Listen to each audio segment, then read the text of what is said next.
Roger Phillips'a, BBC Radio Merseyside. My other guest came to Merseyside from Poland in 2000. She set up Merseyside Polonia to strengthen the bonds between Polish people and the wider population in Liverpool, for which she's recently been awarded one of Poland's highest honours, the Polish Civil State Award Silver Cross of Merit. Gosia McKane now works for Liverpool City Council as the new Communities Development Officer, and as we'll hear, what brought her here was a love affair. I was born in Gdańsk. People know Gdańsk, of course. I think that's something that I really loved since I came here, because when I said I'm from Poland and they asked where from, I said Gdańsk. People said, solidarity. Lech Wałęsa. Exactly. And they said, do you know Lech Wałęsa? I said, of course. It's just like being from Liverpool and knowing John Lennon. You had to. But for those who may be a little young, Lech Wałęsa led the Polish Revolution. He led Solidarity. Yes, the strike in 1980s. I think what I particularly admire about that strike, that when the ship workers went on strike, they got the demands in 3 days. But then the smaller factory said, can you stand for our rights? For the next 2 weeks, 17,000 people in that strike were standing for other people's rights. And I think that's just amazing, knowing that if they cross the gate, they can be shot. So that's something for me very strong, and I think it's part of me. So it was a great privilege when we managed to invite Lech Wałęsa to Liverpool, and he was speaking at the Catholic Cathedral. How old were you when 1989 we're talking about? 1980, when the strike was on, I was 7. 7 years old, but it had an impact even at that age. It did, because it felt like people stood against big system, stood against Soviet Union, against Iron Curtain. Nobody thought it could fall. Nobody thought that the wall would fall, and it did. And it just, I think for me, it's amazing, because it shows that if people come together, they can change anything, any unjust system. Did your father work in the docks? Was he a dock worker? No, my grandmother did. She worked in the kitchen. My mum did. My uncles did. I think because it was such a big shipyard. Well, it's like Liverpool, isn't it? I mean, everyone's got a connection with the river, and in the old days, everyone had a connection with shipbuilding on the other side and so forth. So exactly. Gdańsk was like that. Yes, and I think one thing was working in a shipyard, but the other thing was supporting the movement, passing the kind of secret messages, the materials, tapes with the music that wasn't allowed, with protest songs. So that was amazing. But I don't know how many people know about this, but the strike in 1980s, and then fantastic solidarity movement when 10 million people, that was the membership in few months. But then 1981, and they put the military law on the 30th of December. And suddenly you couldn't leave the house before 6 o'clock in the morning or after 10 o'clock. If you were seen on the street, you could be shot. I remember at that time, my uncles, some friends from my parents were staying in our house, because if you were worried that you would be caught on the street at that time, you would be shot, so you would prefer to stay in somebody's house. But that was as well a time of great crisis. We had nothing in the shops, big supermarkets with empty shelves, just vinegar on. I kind of admire my parents that they managed to feed us somehow, because sometimes you had to stand in a queue all night to get just anything. When you say us, how many children were there in your family? It's just me and my sister. She's 3 years younger, my little sister. And did you go to school during this period? Were you able to go to school? Yes, you were. I mean, in a way, life was going on. It was really, really poor. I remember, in a way, because I was a child, you refer to all the children's issues. Like, we had the coupons for food. So per month you could only get 1 bar of chocolate. I don't know if children could kind of imagine that now. It was quite hard, and it was unbelievable how we survived. But I think maybe it made you more learn how to manage together, how to help each other, because you just couldn't survive by yourself. In a way, you're very political in a small p. It's made you, that upbringing made you political. Did you have an ambition to do anything? What would you want to be when you grew up? I think at that time I didn't really think. During the communism as well, the only kind of freedom place was the church, because the police didn't go there, the informers didn't go there, so lots of the priests were doing political speeches, and the only kind of free activities were happening in the church. So I was very much involved at that time in the church. I remember when I was 15, I started my first group working with children, with boys who were 10, 11, who kind of didn't fit anywhere. And in some ways, I learned a lot through that. I just started my own group. Then I worked through the students' years, like a students' group, and trying to develop that. So you're university. When you say student group, you're at university? Yes. That's in Gdansk? Yes. Reading what? Doing what? Pedagogy. So I was learning to be a teacher. And I kind of took it very seriously first when I thought about this. So I went to schools to see how it is really, because I think when you're a little girl, you think, it would be lovely to be a teacher, but you kind of have this sweet, lovely image of it. So it was great to go to schools, and some of the teachers said, if you would like to run a lesson so you can see how practically it works. I said, great. So at the end, I did go to university. I studied pedagogy, and during that time as well, I thought I will take on a part-time job in the nursery, so I learned a little bit more about development of children. It was a private nursery, and the kids were terribly spoiled. So at the beginning, it was quite difficult. It was a big challenge. But I think I learned a lot, because I think I like to challenge myself. In Poland, the university to study to be a teacher, it was 5 years. When I was in my 4th year, I was offered a job to be a teacher in like private community school. They were quite new. They only started from 1985. And in some ways, to be able to be a teacher there, you had to have like 100 years of experience, because the expectations were really high. Because I already had so much practice running my own groups, I went there quite confident, and I got the job, and I was like, dream come true. After 4 years rather than 5. Yes, and so were you fully qualified then?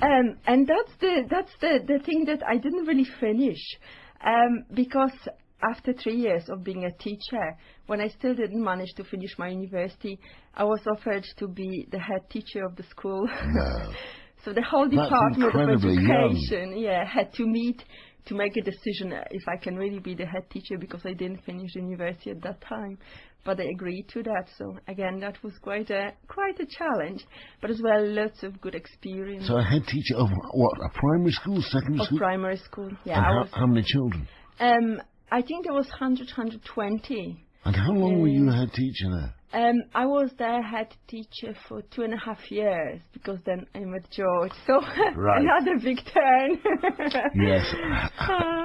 You better explain about George and Yellow House and how he has totally disrupted your life. I kind of lived happily in Poland, being proud of what I do and really, really involved in what I do. And during the summer, I used to work on holiday camps, because, like I said, I was really keen on working with children. And they invited this Englishman who was a theatre director.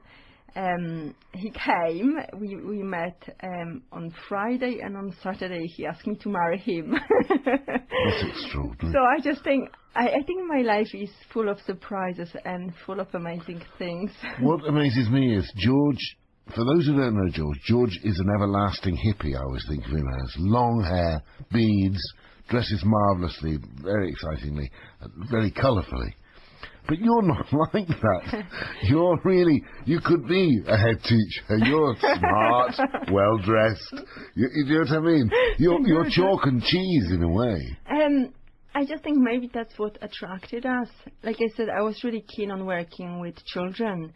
In Poland, it's mainly work for women. And I knew I was really good at it. When I met George and I saw his work with children, with young people, I mean, he did a performance in 2 days with 90 children he never met before. And it was amazing. It was devised piece because it was presentation for the parents who came to see it. And it was amazing. It's something I've never seen before or after. He is fantastic.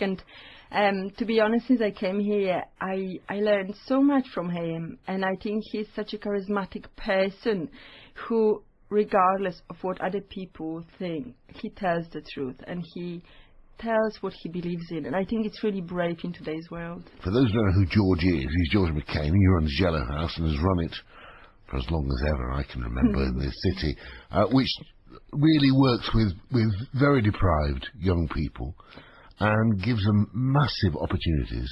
And he does it with no money whatsoever. How he ever manages it. Well, the Morgan Foundation, I know, will be very good for him. But he's an extraordinary man.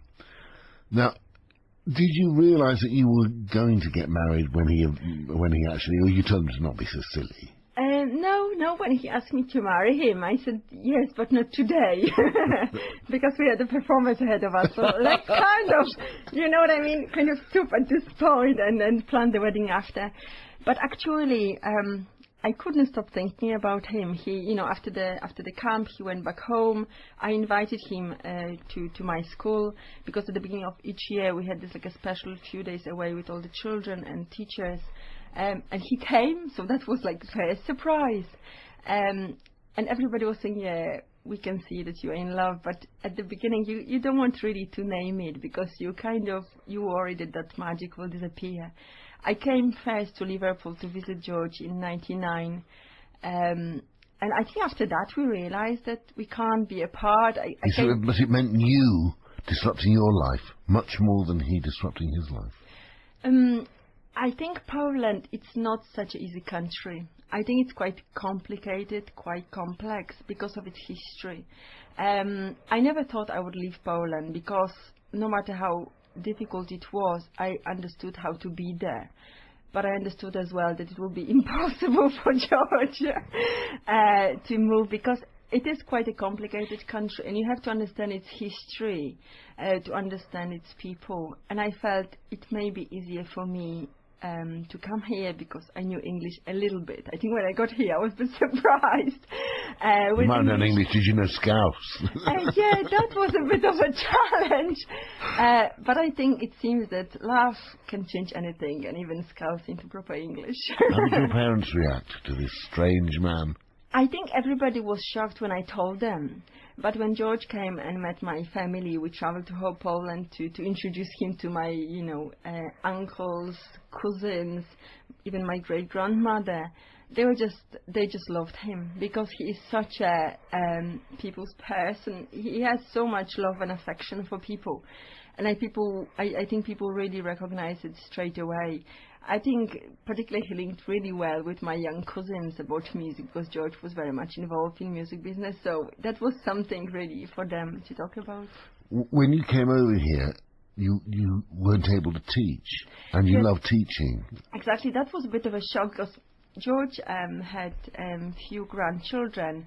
I was speaking with them, and then the parents and the teachers, if I could do some work in school. So I went to do a few lessons about Poland, kind of cultural understanding. And I understood that, it's difficult for me to communicate with children here. They seem to speak a bit of a different English.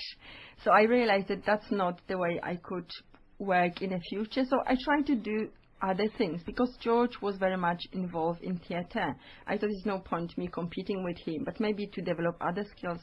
I started with photography, then I started doing filmmaking, web designing pottery, glass, like stained glass. So I kind of developed more into creative side, which I didn't experience so much in Poland.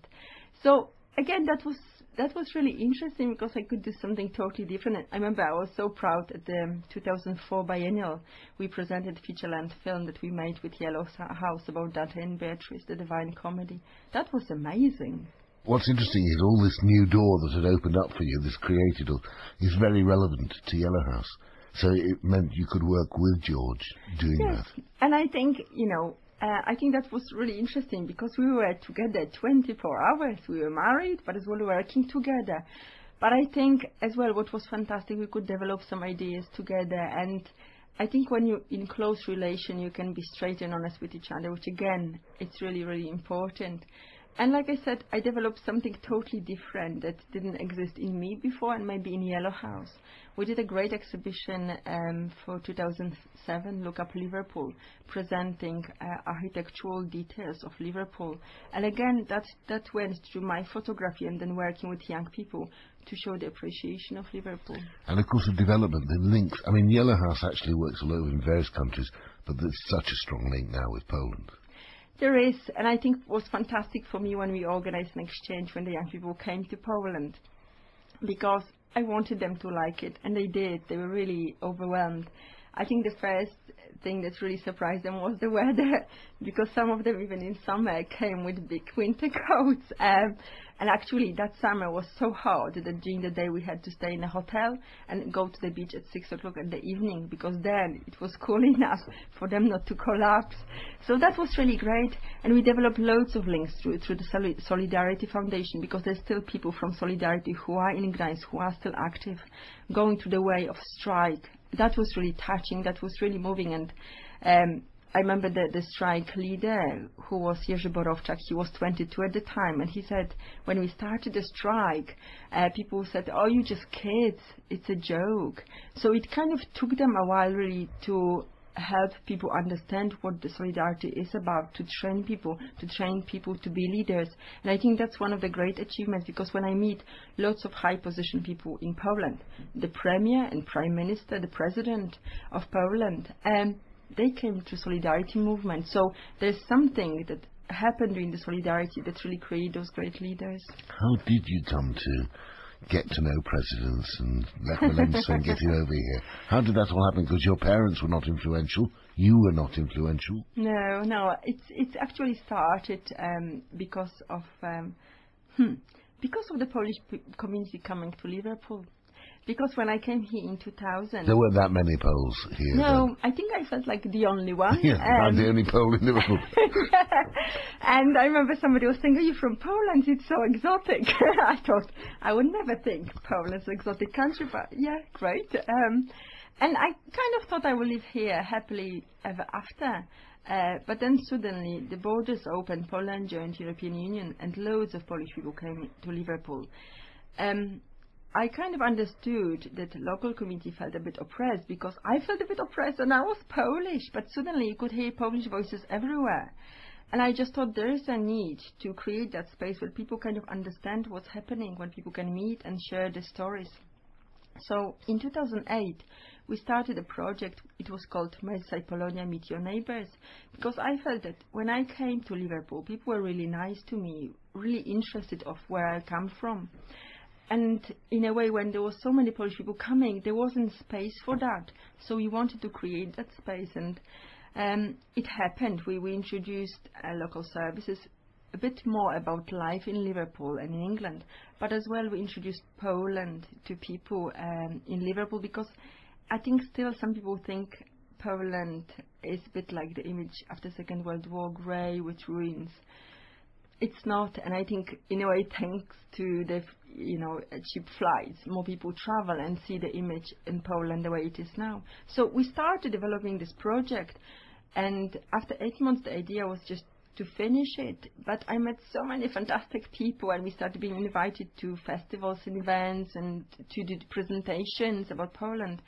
So at the end we got it together and decided to create an organization and develop like a whole calendar of Polish events throughout the year. But as well, we try to help Polish community with different issues. So one of the things was, because we still have Polish citizenship, we have a right to vote in Polish elections. But usually people have to travel to Manchester. So we spoke with the Polish consulate in Manchester and asked if it's possible to establish a voting point in Liverpool, and they agreed to that. It was great because that meant more people were active and involved, but as well that meant that after the elections we were invited to London to the Polish embassy to meet the Polish Prime Minister and the Polish President after at the next election. So that was really a great privilege. And this year again it was really lovely. There was a great Polish conference organized in Warsaw, and they invited Polish people, Polonia, from all across the world. There were people from Siberia, from Canada, from Australia, from South Africa, and from Great Britain. They invited 12 delegates, and I was one of them, and we met as well the Polish president. So really lots of amazing things. Like I said, I feel my life is full of amazing positive surprises that I would never expect. Well, one recent one is you actually got the largest award you can get for somebody who doesn't live in Poland. I know. It's called Silver Cross of Merit, and it's for Polish people who go beyond the kind of their duty to do help to work with the Polish community. I was totally surprised because I didn't expect it. I think what I do with the Polish community here and with the communities in Liverpool, I enjoy meeting people, bringing people together, because I think if you had that moment to meet, there's magical things happening, and they do.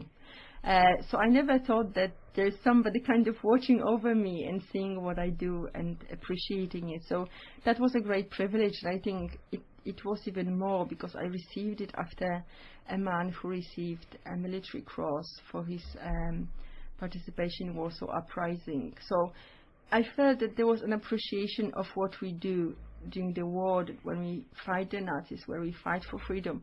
But as well, there was appreciation for the work we do during the peace, because the peace doesn't happen by itself. Somebody has to help it happen. It's really important, I think, Merseyside Polonia, because there was some racist, anti-Polish feeling. I don't think it's there anymore. I don't know. But that certainly ameliorated that feeling, I think. It did bring people together. I think so. I mean, I think it's sad for me to see any problems, any hate crimes, any racist attacks, because I really don't understand. I don't understand how people can be against somebody else because of their race or nationality or any other things regarding any other prejudice. But I think sometimes it's because we don't understand other people, and we don't understand, we are a bit scared. I don't know, maybe there's a bit tension. So I think if people understand each other a bit more, understand where we come from, why we come here, maybe that will kind of ease off. And maybe actually people will see that on the other side there's another human being who as well want to live safely with the family, in love, be happy and make friends. And I think if we do that, there's a chance that it will be a bit of a better world. Now, Merseyside Polonia, it's just, in inverted commas, an amateur thing. You just do it. But you're also now working for the City Council, trying to do a similar thing, but with more communities in a formal kind of way. Yes, when we started with Merseyside Polonia, in a way, it was focused on the Polish community and then working with local residents. I think the City Council acknowledged that there is quite a large number of new migrants coming to the city and decided to create new posts to work with those migrants. So I took on that job because I thought that there's a chance to work maybe more strategically. So it's not just with one community, but kind of look across communities. And I think there's few things that we've done over the last few years I'm really proud of. One of the things we started was New Communities Forum, because being Polish, I realized that very often the service providers don't really know much about all those different communities that are in Liverpool, and if they don't know them, they can't really provide the service. So we created that forum as a way of sharing the information about all the different communities, whether it's from Eastern Europe or Somalia or Eritrea, because actually Liverpool is quite a dynamic city. There's still new communities coming. And if we don't know who they are, we can't really provide a service for them. So that was really good, and it's still going. It's kind of turned more into community cohesion forum, where we look at the relations between different communities. But I think, thinking of relations, what I realized as well, that one thing that sometimes it's sad for me in Liverpool, and I remember one of the debates at the BBC Radio Merseyside regarding Black History Month and the discussion about racism. I think for me it's sad that we very often talk about minorities in a negative way. I feel sometimes it's a message sent from London, and it doesn't really refer to Liverpool. So I thought it's good to show the positive side of minorities. So we started just in January doing supplementary schools network.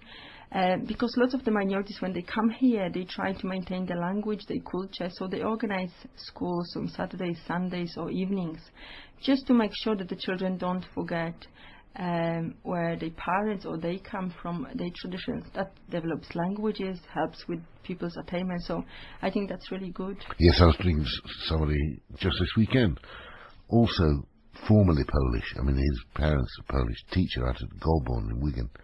And he was saying he'd been to this group meeting, and he couldn't believe it. There were Turkish groups there, Greek groups, Somalis, Yemeni, a whole group, and each one of them wanting to be part of our city, but also wanting not to lose their culture. Where they come from. Yes, and I think this is what makes Liverpool special, that mix of cultures, because we kind of pick up from other people's things. But as well, it makes it richer, more interesting as a city. But like you said, I think still everybody feels they identify with the city. They feel part of Liverpool. They are from Liverpool and they're proud of it. You're going to stay here, aren't you? You're not going to go back to Poland? I don't think so. I love the city, and to be honest now, I feel I have so many friends here, and so many people who I really enjoy meeting, and I feel kind of, part of here. Gosią McKane.